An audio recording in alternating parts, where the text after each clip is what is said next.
Good evening and welcome to Tucker Carlson Tonight. We've been watching too much TV again and can't help but notice that it's a staple of every cable news show on television, pretty much. The battle for the soul of the Republican Party. The other channels are forever inviting on some discredited neocon moron or unemployed political hack to fret about how the GOP is in a state of existential crisis. The topic isn't entirely phony. Real rifts do exist, obviously, and we cover them. But basically, in its totality, this is propaganda because it intentionally obscures a much larger and far more interesting story. The Democratic Party is transforming before our eyes. The party of Tom Foley and Tip O'Neill and even Bill Clinton is long gone. Pretty soon, the party of Nancy Pelosi and Chuck Schumer will be history, too. In its place is emerging something new, the party of Andrew Gillum. Gillum is the mayor of Tallahassee. As of last night, he's the Democratic nominee for governor of Florida. Here's some of what he believes. We want to replace ICE with the Department of Justice, an entity that has not been tarnished in the same way as ICE has. So again, he says you want to abolish ICE, you say you want to replace it. That's basically the same. In the state of Florida, I also believe that health care ought to be treated like a right and not a privilege. Do you think the president should be impeached? I absolutely do. I think he's already incriminated himself by interfering with the Department of Justice, firing Jim Comey, of whom I'm no fan of, but basically obstructing justice. The state of Florida has long been considered moderate politically. It's a vital swing state, obviously, during presidential elections. Many pundits last night and today, even Democrats, have been quick to dismiss Andrew Gillum's chances this fall. He's too far out, they're saying. He's too much of an outsider. That's absurd. They have no idea what they're talking about. They were embarrassingly wrong in the last election, and they have learned precisely nothing since. Amazingly, they're still in the predictions business when they should be selling aluminum siding or doing something useful. Ignore them. Of course Andrew Gillum could win. You ought to be taking his candidacy very seriously. Candidacies like his are erupting in a lot of places right now. The man almost certain to be governor of the biggest state in the country just announced that he plans to give free health care to foreign nationals here illegally. Watch. I did universal health care when I was mayor, fully implemented, regardless of pre-existing condition, ability to pay, and regardless of your immigration status. San Francisco is the only universal health care plan for all undocumented residents in America. I'm very proud of that. And we proved it can be done without bankrupting the city. I'd like to see that we can extend that to the rest of the state. So you sneak into a country, ignoring its laws, and you get free health care in return. What a country. In New York City, meanwhile, a city councilman named Jumaane Williams is within striking distance of becoming that state's next lieutenant governor. You might recognize his name. Williams is a pretty good guy, actually. He's a frequent guest on the show. He's the one who's always calling everyone a bigot, who wants to take your guns away and throw open the borders to the world. We're not exaggerating, by the way. Check YouTube if you don't believe it. That's him. Meanwhile, in the state of Arizona, the Democratic nominee for governor, David Garcia, says he would like to erase any barrier at all between the United States and Mexico. I want to just take a second and imagine. Let's just imagine. Just imagine. No wall. No wall in southern Arizona. Arizona was once one of the most conservative states politically in the country. Now it's a completely different place. He could win. If enough of these candidates do win, you won't have to imagine what a borderless America might look like.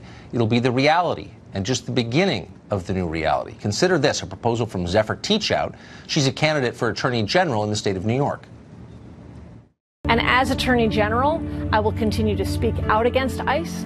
I will prosecute ICE for their criminal acts. Putting law enforcement in prison for enforcing the laws that bipartisan majorities in Congress passed.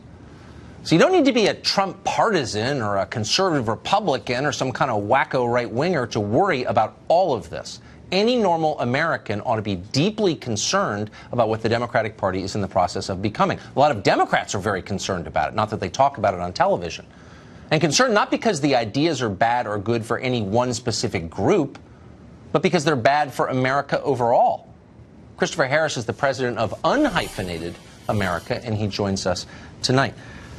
Mr. Harris, thank you very much for coming on. It seems worth talking about, to me, what the Democratic Party is becoming. I think a lot of Republicans are in complete denial about what could potentially happen in the fall and about what it means. And the press, I think, has been really unhelpful in just drawing out what these candidates are running on, what they say they believe. Oh, it is. I wouldn't even say it's what they're becoming. I think it's what they are. I mean, at the end of the day, we have to address that this is not your father's Democratic Party. This is not the Democratic Party of John F. Kennedy. This is the party of Alexandra Ocasio or Ocasio-Cortez. I mean, this is the party of Bernie Sanders. This is who they are. But here's what they are. They're also desperate. And that's why they're using things like going after candidate DeSantis and trying to say that a phrase that he used that may have been inartful in his use, but when put in the proper context, it was not racist at all. And so what they're doing, and especially because his opponent is black, they're trying to basically have they're ringing the bell.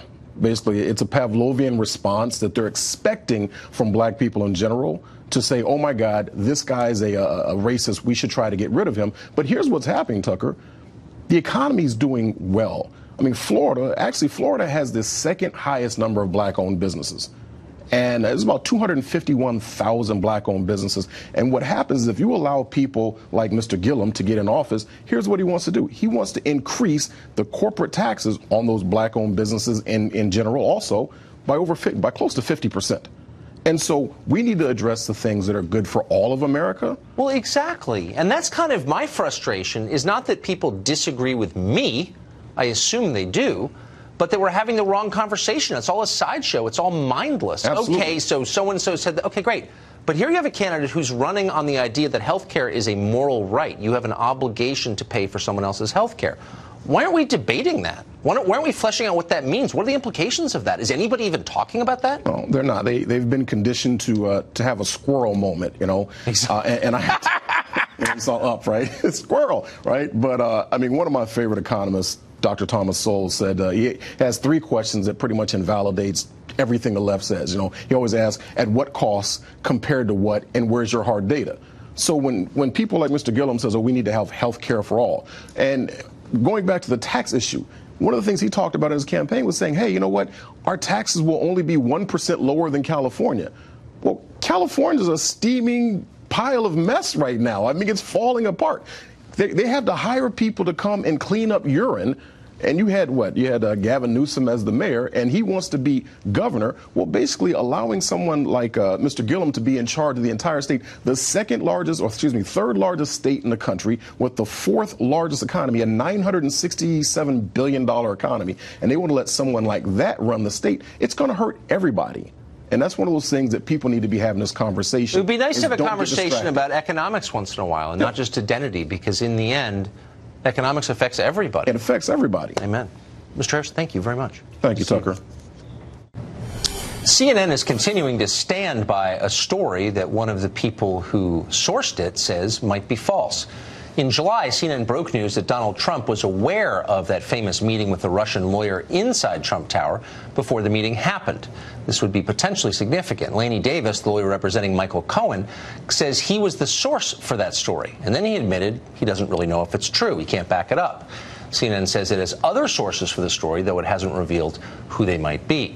Last night on this show, journalist Glenn Greenwald explained CNN's reticence to backtrack on an obviously false story. I find it to be, and obviously this is a high bar, one of the most humiliating and scandalous moments in the entire media behavior of the Trump-Russia saga. And they don't want to admit that they lied to the world, so they can't retract the story, and they can't admit they lied, so they're just continuing to stick to what everybody knows is a lie, but not many people care because people think, a lot of people anyway, that it was done for the right political agenda. Alan Dershowitz is an emeritus professor of law at Harvard Law School. He's the author of The Case Against Impeaching Trump, and he joins us tonight. Professor, thank you for coming on. So watching this CNN saga, and by the way, you know, lots of news organizations get stories wrong. I've gotten stories wrong. My complaint is really, first, that they're not telling us what happened, but more than that, would it be significant if the story were true? In other words, if the president knew this meeting with this Russian lawyer was about to take place, should any of us care? Does that matter? Is that illegal? Is it unethical? Well, it's certainly not illegal. The president's certainly entitled to know about a meeting between his son and somebody who wanted to give him dirt on a candidate or who wanted to talk to him about maybe changing rules involving sanctions. Those are all, perfectly proper meetings. But CNN is in a box. I want to put the best possible light on it. Let's assume it has one or two other sources in addition to Lanny Davis, who did the right thing by coming forward and acknowledging that his story, he doesn't have any support for his story. But they can't reveal their sources. And I have two suggestions for them. Number one, that they tell us the nature of the sources without telling us the names. Are they eyewitnesses? Is it a hearsay source?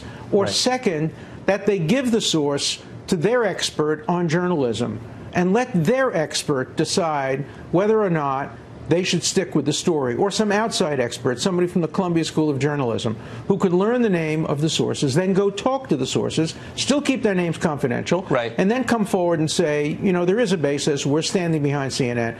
They have to do something to preserve their credibility. Well, sure. I mean, all news organizations, us, them, all of us call for transparency. That's our job. So we should provide it when asked, and they're not. So you wrote a piece recently that reminded me, anyway, that you're not, I know that you have been typecast as a Trump defender, but you're not a Trump defender. You're a liberal. And I think you've got a lot of problems with Trump. But in the piece, you made a really interesting point, I thought. You said that our system of checks and balances is out of whack because of the independent prosecutor and his investigation. Tell us what you meant. That's absolutely right. Look, everybody's checking everybody else under the kind of Madisonian system of checks and balances that has served us so well. The courts are striking down executive orders, sometimes upholding them. Yes. The president's checking Congress. Congress, particularly if the Democrats get control, will check the presidency. But who's guarding the guardians? Who is overseeing the special counsel or other overzealous prosecutors? The courts aren't doing it. There's no process that today exists, and I suggested the appointment of a permanent group to oversee prosecutorial overreaching. It could include great former prosecutors like Robert Morgenthau, the legendary DA of New York. Right. It could include ethics experts like Stephen Gillers, the professor at Columbia, constitutional experts like Floyd Abrams, and they would have the opportunity to at least file reports about prosecutorial overreach, because today the special counsel is the only institution of government outside of our system of checks and balances. Whoever thought that up is insane. I hope you live forever, because we need people to remind us of that. Thank you, Professor. Thank you very much. I'm turning 80 in 2 days, so I'm on my way. Thank you. Well, please keep going. We appreciate it. Thank you. We've got a Fox News alert for you. Former Trump campaign advisor George Papadopoulos will not drop his guilty plea with Special Prosecutor Robert Mueller. That's according to his wife. Papadopoulos was a low-level aide to Trump's campaign. He pleaded guilty to lying to federal agents. His wife was on our show recently and had said that he was considering backing out of the plea deal, but apparently, as of tonight, has changed his mind. More than 90% of the heroin in the United States comes from one country. That country is Mexico. Now Mexican politicians are talking about making it easier to produce heroin in Mexico. What are the effects on us? We'll speak to a top Mexican advisor next.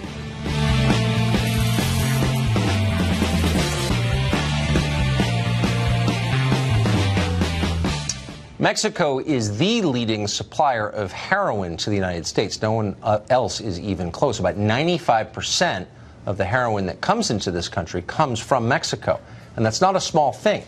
About 50,000 Americans are dying every year of opioid overdoses. Now, you'd think Mexico, as our putative friend, would want to help us, help cut the flow into this country, but that's not happening. The opposite is happening. Mexican politicians are planning to legalize opium production, which of course would make it easier to produce heroin and kill Americans. Almost nobody has said anything about this, but we thought it was worth noting. Juan Hernandez was an advisor to the former president Vicente Fox of Mexico, and he joins us tonight from there. Juan, thank you very much for coming on. So, I know that... Thank you for inviting me, my friend. I know that the Mexican government isn't producing heroin, though obviously members of the Mexican government have gotten rich because of the heroin trade. But I want to apportion blame where it's due. It's drug cartels are doing this. But why would the Mexican government, if Mexico is indeed our ally and not our enemy, bent on our destruction, why would they make it easier for Mexican drug cartels to kill Americans? Well, To start with, this seems like it's a fad now in the United States. Let's blame Mexico for all of our problems in the United States. I mean, this is ridiculous. You have some legislators in Mexico, some legislators, especially at the level of the state of Guerrero, where you're talking about where the poppy bulbs are produced, which, by the way, most of the production there goes for the terminally ill, not to send to the United States. But you have legislators in one state in Mexico, and these are lower-level legislators. They're talking about legalizing drugs. My friend, we have them in Colorado also, and we have them in other areas in the United States too. I guess if I can just interrupt you and just say, to believe in legalizing drugs, but we have a terrible problem in the United States with the consumption of drugs. It's our problem. We need to solve it in the United States, not blame it on Mexico. But hold on, let me just look, and I want to be rational about this, but I would say a couple of things. One, I don't believe it's just some legislator in an obscure Mexican state. I think the new president has said out loud and on camera that he is open to this idea. No, I think that's right. Correct me if I'm wrong. Let me say also that marijuana is not heroin. Heroin has a demonstrated ability to override free will. At some point, you don't choose to do heroin. You're physically addicted to it. There's a quantum difference, and it's also deadly. 50,000 people dying every year is a crisis. Terrible, and that's it's terrible. More people died of drug ODs we need last to deal year with than mental health. Okay. No, but we also need. But hold on now. I totally agree. It's how does terrible. It make? And I've had friends, of course, that have suffered. But why shouldn't we consider it an act of aggression, an act of war, for the country that is the primary, and no one else comes close, supplier of this deadly drug into our country, to consider making it easier to bring that drug here? Why wouldn't we be concerned about that? Okay.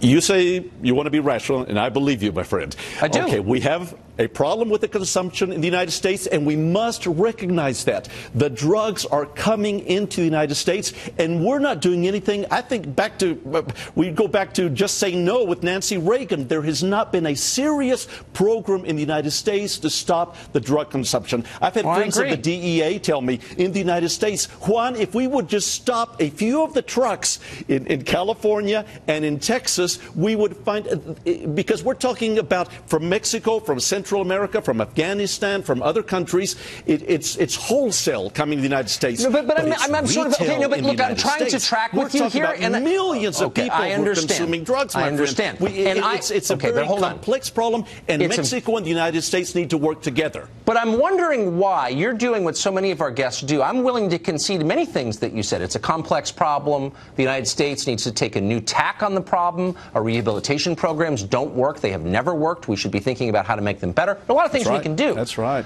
But you are totally unwilling, as almost all of our guests are, to concede that Mexico has any responsibility at all to its northern neighbor and benefactor. Oh, no, Mexico does have a responsibility. Okay, so why can't you just say that it is outrageous for anyone in Mexico, which would not exist as a first world country without the United States, that's an economic fact, to suggest that they would make it easier to kill Americans with heroin? It's really simple. Why can't you just announce that? But let's not blame Mexico for killing Americans. I mean, that's a big jump.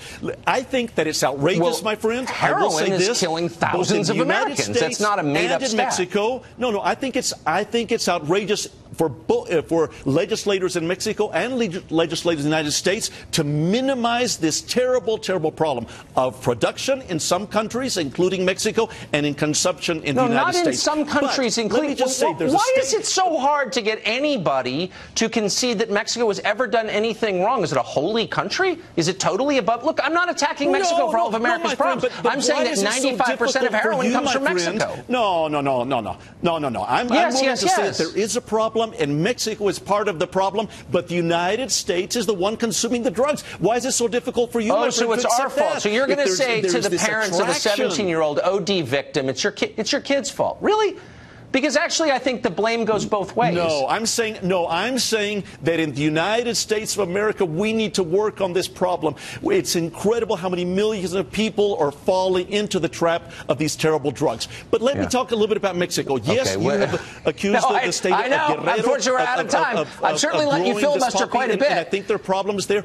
But let me tell you about the state of Guanajuato in Mexico. Mexico is a lot larger. The state of Guanajuato has a conservative government. governor, Diego Sinue, that is pushing not for drugs, but on the contrary, family values, just like you and I, my friend, are supporting. Thank you, Juan. You are more reasonable than most people I talk to on this subject, but not entirely reasonable. Thank you. Lou Dobbs is the host of Lou Dobbs Tonight. He's been talking about these issues for a long time. So, Lou, if there were to become a realistic push to legalize poppy production, opium production, heroin production in Mexico, why wouldn't that be a profound act of aggression against the United States? Well, I think it is, as you pointed out. And Juan Hernandez, by the way, Tucker, I quit talking to him a long time ago for reasons that you should now understand fully. He is a wonderful emissary for the dinosaur system of Mexico that is being replaced by Andrés Manuel López Obrador, who I think represents a real opportunity for this president to do great things together with him. And change things in Mexico and along our borders. I'm very hopeful. But when we don't even destroy the poppy fields in Afghanistan after 17 years of war, yeah, I've noticed. I get the feeling that there is something of less than a full commitment to protecting American citizens. So why would that be? Most of it comes from. Can you stop right there? Because I think that's far more interesting than what some legislator in a southern Mexican state is proposing. Right, no, but it's true. That's the core right there. We've occupied Afghanistan since a couple of my kids in high school, before they were even born, and there are still poppy fields there. Why is there not the will to fight a problem that's killing 70,000 people a year in this country?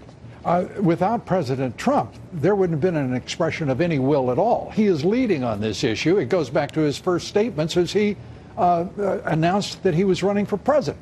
People were scratching their heads. Because the president's actually talking about saving lives and stopping drugs that are killing tens of thousands of Americans every year. This is the president, remember, who didn't want us to be squandering trillions of dollars in Afghanistan and Iraq. This is the president who, sometimes with great bombast, has actually pursued a modest foreign policy. And by the way, I think he and López Obrador, the new president of Mexico, when he's inaugurated at the end of the year, I think they're going to do great things. I really do. Huh, that's interesting. You're the first person I've heard say that. Well, so I'm approaching with an open mind. Lou Dobbs, thank you very much. An very open knowledgeable. Mind, but I also heard great skepticism, and I don't say it's misplaced. Great to be with you. Interesting. Great to see you. Thank you. Thank you. There are reports tonight that a Chinese-owned company had access to Hillary Clinton's email server. The FBI contests that, though hasn't cleared it up at all. So what is true and what is not? Our investigation into it is next. Democrats claim to be in the trenches with women in the so-called war on women.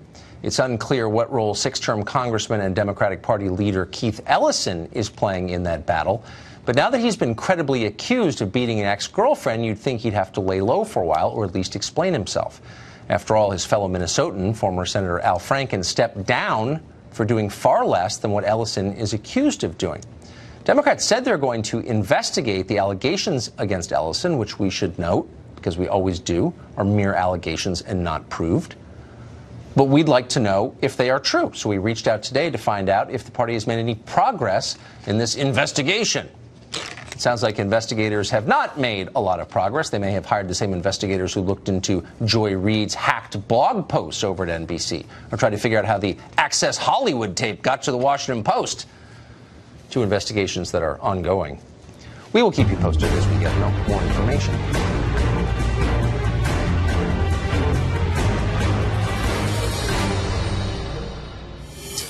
Well, there are some obvious upsides to storing classified information on a private server in your basement, but one of the downsides is that foreign adversaries could hack it. Wouldn't be that hard. According to the Daily Caller News Foundation, that happened to Hillary Clinton. They say a Chinese-owned company did it and may have had real-time access to her emails during her tenure as Secretary of State. The FBI is denying that, sort of, but the story is still fluid and confusing. And for some reason, a lot of people don't seem that interested in finding out what actually happened. Tom Fitton is in the business of finding out what happened. He's the president of Judicial Watch, and he joins us tonight. So, Tom, this seems like one of those stories, and I just want to be completely clear, as we were last night, I don't know the answer. I don't know what happened, of course. But I do think it's worth finding out. And so I'm a little bit confused by the confusion. Why wouldn't we know conclusively years later what happened to those emails? Well, there are a few questions. Did this meeting take place, as alleged, between officials at the Office of Director of National Intelligence and Peter Strzok and his colleagues at the FBI? And was there a discussion about compromise of the server by a Chinese front company? Right. Did it happen? Did they look into it? Did they follow up on it? We're not getting much feedback from the FBI. So why would it be hard? I mean, again, you're in the business of getting government to divulge things it wants to hide. So why would it be so hard to get an answer to a very simple question like that? Because the answer would be embarrassing. We know separately that we went to the FBI. We set up a meeting through Peter Strzok because we had evidence that the Russians had compromised Hillary Clinton's server. Our guy met with Strzok's team for 4 hours. They never followed up on any of it. How compelling was the evidence that you had? Well, it was compelling enough that the person who was doing it for us, who had a security clearance, thought he had to go to the FBI and tell them that there might have been a classified compromise of information by these Russia-type servers. And the document that we had found came from the same groups of server numbers that were affiliated with Hillary Clinton's server. Pretty substantial evidence, and we gave it to the FBI. No evidence that it was done, anything was followed up on. So did they ever get back to you about it? No, they never got back to us. But also Comey. You know, Comey is the best witness here because he said, well, you know, we didn't have any evidence that her server was classified, which wasn't necessarily true, but he admitted that, look, they could have done it without us knowing about it. We'd never know about it because they could have covered their tracks. So no one's ruled out that her server has been compromised. In fact, Comey said, we just assume it had been compromised. And sadly, we've sued this administration for its failure to do a damage assessment caused by her leaving classified information on the public equivalent, or the internet equivalent of a public park bench. And they fight us on this. They said it wasn't serious enough to warrant a damage assessment. Look, the deep state doesn't want to do a damage assessment. They don't want to grapple with this because to do so would undermine the fiction that what Hillary did caused no damage and deserves no prosecution. I think you could take Hillary out of the equation and still be appalled by it. Is the Chinese military hacking into the personal accounts of high American officials? Yes, they are. Let's find out the details. Tom Fitton, I hope you do find out the details, and I hope you bring them here. We will. Thank you. Here's a rhetorical question. Is social media wrecking America? Of course it is. Let us count the ways. Next.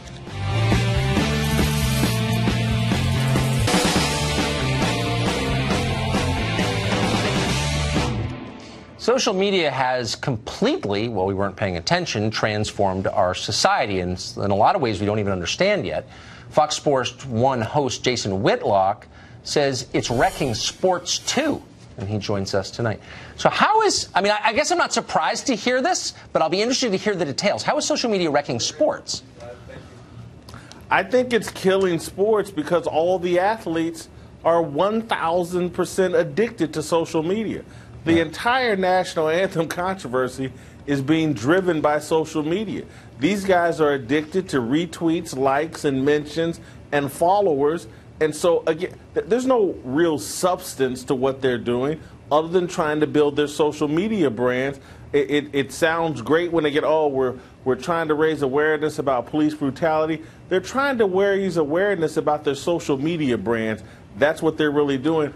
All of these athletes addicted to social media, and it's driving a lot of their actions. But is there a point where you become rich and famous and successful enough that you don't have to spend life with your face in your phone? Or no, I guess? I don't think, no. Look, these cell phones and smartphones and technology have hacked all of our brains. And this is especially acute, I think, with black people, and particularly with black athletes. They're so addicted to this thing that we metaphorically or theoretically call black Twitter and being approved over black Twitter. And whether or not there's some Twitter lynch mob agreeing or disagreeing with what you say, I just think, yeah, there's no amount of money. Take a LeBron James. He's got 40 million Twitter followers. He's worth more than $500 million. But he's addicted to social media. This is you know, all of these young people, and look, a lot of us in the media that aren't even that young are completely addicted to social media approval. Our brains have been hacked. I wonder why high-profile people don't fight back. Why doesn't anybody say, you know what, I don't want to be captive to the whims of a mob of people I've never met before. I'm getting off this garbage. Why doesn't anyone ever say that? Because so many media executives are so clueless that they go to social media and think they're taking the temperature of America. And so a lot of these media people and athletes are driven by the desires and what their executives, the people hiring and firing and paying them, what they are basing their beliefs on.